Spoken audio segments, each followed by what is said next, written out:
Something which we always talk is that the system of this country, the system of governance, the system of administration, the bureaucracy needs to be addressed. So how the bureaucracy will be converted to a technocracy, I would say. That is where we will be heading as a party.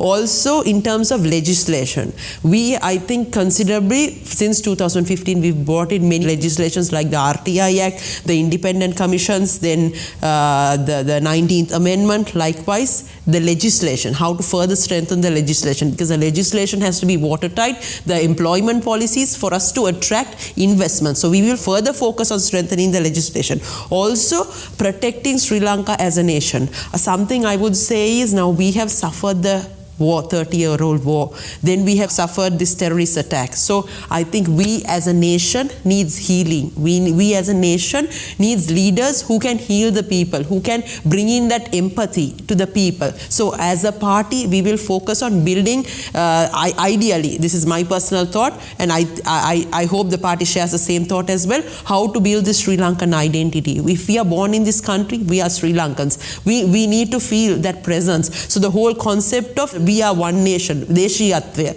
whoever the leader that comes, I believe has that ideology. Also, in terms of building this whole meritocracy principle, value-based, where you reward people based on their qualities, based on their skill. And also we have started this whole enterprise Sri Lanka. We will further continue to taking it to the next level. And also upholding principles of democracy. I would say United National Party, through the October crisis, we never violated democracy. We were the party that held fort on when it came to democratic principles. So Sri Lanka will be built to be a further democratic country where your rights will be exercised. But rights meaning, exercising rights does not mean weak leadership. It means that people will be able to live in a free country. And also, I'd like to say, in terms of the youth, vote responsibly.